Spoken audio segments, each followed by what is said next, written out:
limits, and then eventually, you're up to $20,000 worth of limits, then that's going to decrease your credit utilization, even if you're not paying the debt down astronomically at all. It's going to decrease it. So then you would take that 8,000 and you divide it by 20,000, and then that'll give you your credit utilization. Now, I don't have my calculator out, but in my head, to me, that sounds like that's a 40% credit utilization. Somebody check the math for me on that. So if you got $8,000 worth of balances, and then your credit limits are 20,000, you take 8,000, you divide it by 20,000. I think that's going to give you 40% credit utilization, 0.400 something, right? So now you're at 40%. That brought down your credit utilization without you spending or without you actually paying down the debt any at all from our example here today. So when you do that, you're at 40%. You went from 80 to 40%. That's very good. That's good for you. So the credit bureau is watching. They're seeing all of this happen for you, no matter how you got there, whether it's because you got credit limit increases or if you're actually paying down the debt. So they see that happening, and your credit score for this particular category will start to creep up, and it'll increase for you. You get it down to 30%, and that's when you see a dramatic, I'm going to call it dramatic, difference in what it's going to be for you. So you get it down to 30%. Now, of course, the lower the better for you, right? So you get it down to 30%. Of course, 25% is even better. 10% of your for credit utilization is even better than that. And zero is, the holy grail. Now you have no credit card debt. When you get to the zero, do not pay off your credit cards. That's a whole nother ball of wax that you go and you start to hurt your credit score by paying down the debt at that particular time. I'm sorry, not paying down the debt, but closing those credit cards. So don't close the credit cards. Even if you get down to zero, do not close your credit cards. So when you have your credit utilization at 30%, that's why this is the credit. This is credit's 30-30 rule. 30% of your credit utilization is what makes up your credit score, and then when you get to 30% of the your personal credit utilization, then you start to see your credit score go up. And again, the lower the better when it comes to that. All right. So look, we are halfway through the show already. We've only dealt with 2 of the 5 pillars of credit. So I'm going to go and do a couple of more shout outs, and then we're going to get to the question of the day as well. So let me shout out Josette Scott. Josette Scott. She celebrated her birthday earlier, so happy birthday to you.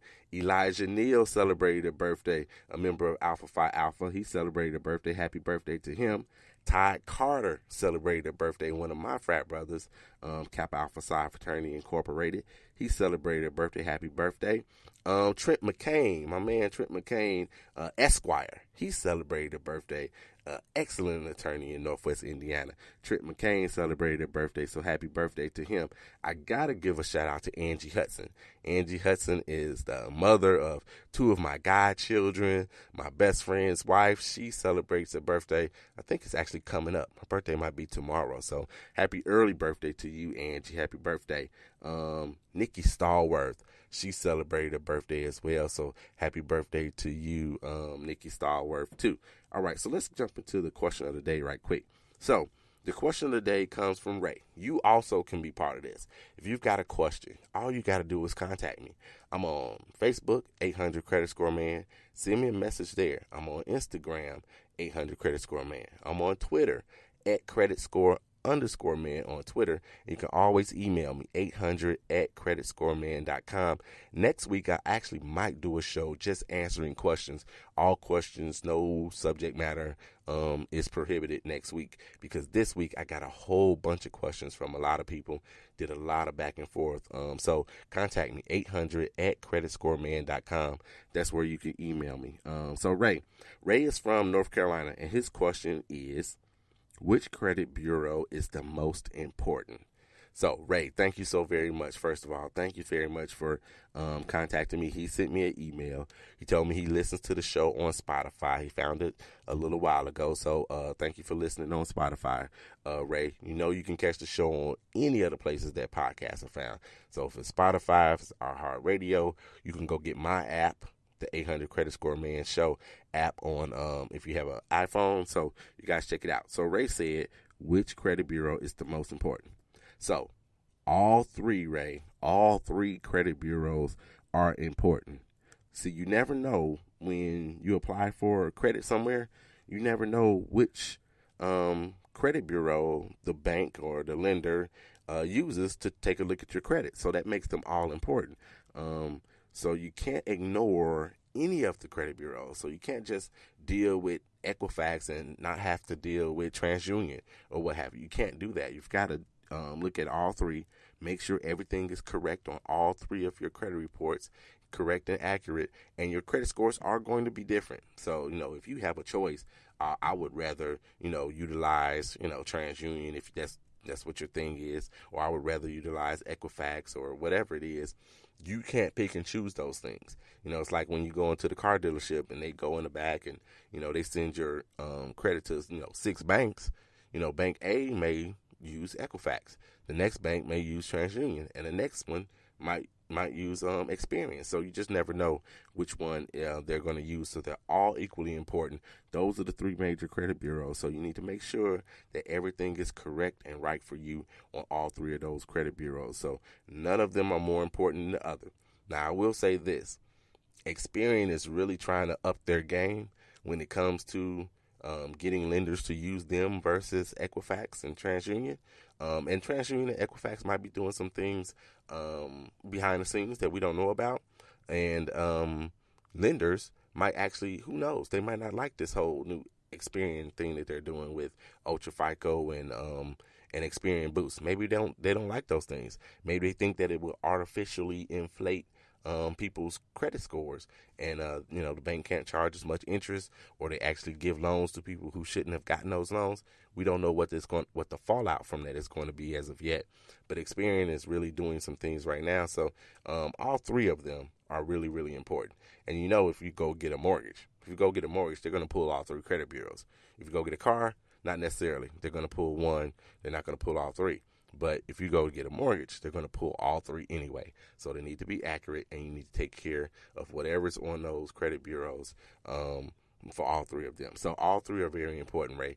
I can't say that enough. So, Ray, thank you so much for contacting me. You are officially a part of the 800 Credit Score Man Show family, and you too can become part of the family. Send me your questions, 800 at creditscoreman.com. That's where you can email me. All right, so let me do a couple more shout outs, and then we're going to finish these 5 pillars of credit. Let me shout out Lon DeFore. She celebrated a birthday, a member of Zeta Phi Beta sorority. She celebrated a birthday. Tiffany Lewis celebrates a birthday. So happy birthday to you, Tiffany McQueen Lewis. Happy birthday to you. Shanika Flynn, she celebrated her birthday. So happy birthday to Shanika. Shanika and I went to college together. I used to guest appear on her radio show out of Columbus, Ohio. So I want to say happy birthday to her. Shauna Davis, happy birthday. She celebrates her birthday as well. And I think I got everybody for today. So let's jump back into the show. All right. So 5 pillars of credit. First one was payment history, right?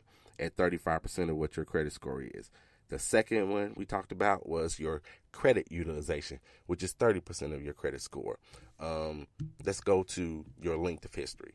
So length of history is 15% of your credit score. And it's important. It's important, even though, we went from 35 to 30, and now this one is, quote unquote, just 15% of your credit score.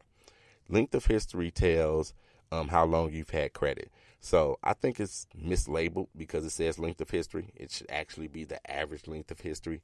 I think that's probably too long and too wordy, so they don't use that, because there's not, since you got a card in 2000, now you have, 19 years worth of credit. That's not your length of history. It's actually your average length. You got your first card in 2000, and you got several cards or cars and mortgages all in between, some open, some closed, and some accounts closed, and then now it's 2019. You got a new one in January. They take the average of all those things, and that becomes your length of history. A good length of history has to be I think the average is around four. It actually says 4.4 years is the average length of history in America. Just so happens to be anything over that is probably pretty good. So 5 years, 6 years, definitely 7 years. If you get even further than that, then that's a good length of history. Lenders look at that as well. They do look at your length of history, how long you've had credit, especially when your scores are lower. All of these things become more and more important the lower that your score is, because they're trying to evaluate, can they actually trust you? Are you credit worthy enough for us to give you some money, to lend you some money? And then if we lend you this money, what's the probability that you're actually going to pay it back? So length of history is pretty important for you. The way you hurt your length of history is by adding new accounts. So if you got a new card or a new something put on your credit report in November, and then you do it again in December, and then now it is February, you've done it again in February, that's going to shrink your length of history. It's going to make it shorter. So people with a very short length of history, like if it's 1 year, 1.5, 2 years, then they have a tough time sometimes. Even if their credit score happens to be good. They have a tough time getting credit sometimes. So your average length of history is very important for you. Now, of course, a way to elongate that, and the only one that I can really think of to elongate your average length of history is if you were to become an authorized user. If you become an authorized user on someone's card for this particular pillar of credit, you want that average length of history, well, you want that card to be older than your particular average length of history. So how do you figure out your average length of history? I have no idea. I don't know how to do it personally. I can't do it, but you can use Credit Karma to do so. You go to Credit Karma, one of the categories, because it's one of the 5 pillars of credit, will tell you what your average length of history is. So if you go there and yours is average of 4.4 years or so, then the card you want to be added to, I would always say would be 7 years old or older when it comes to this particular portion. Now, there are other things you want to look for it to help you the most for your credit score. One of those things is a perfect payment history. That's the 35% of your credit score. So you want it to have a perfect payment history if you're going to be added to somebody's card. Again, that length of history is going to be 7, 8, 9, 10. And if it's even longer than that, perfect. That's even better for you. So you want that on your on the card that you're going to be an authorized user on. And then you also want the credit utilization to be good for you. So the person has $10,000 worth of limits and they only owe $2,000 on that particular card. That's a 20% credit utilization. That's good. That's really good for you and your credit utilization. So that's something that you absolutely want to look for when you become an authorized user on somebody's card as well. So your average length of history is 15% of your credit score. Let's jump to your inquiries right quick. So inquiries are the one that every credit guru when they talk about the credit, the 5 pillars of credit, they always leave this one for last. I'm not going to leave it for last. And back in the day when I wrote an article on this, I actually started with it first. And the reason I started with it first is because when you look at inquiries, it's quote unquote only 10% of your credit score. But this particular pillar has no positive attributes. Everything else has a positive attribute, however you look at it. Payment history, positive attribute for you. Credit utilization, positive. Average length of history, all positive. Inquiries have no positive attribute. It gives you nothing towards your credit score. It only takes away. So it's a drain on your credit score. It never adds anything to your credit score at all. So with your inquiry, you can be docked every time you go apply for credit, anywhere from 2 to 10 points per inquiry. And this is whether you get approved or not. This is just your penalty, if you will, for actually applying for some credit. So this is 10% of your credit score. And I've struggled to see how you can say it's only 10% of somebody's credit score, because not everybody's only going to have, 3, 4, 5 different inquiries. You may have 20 inquiries. You like to go out and see how much credit you can get.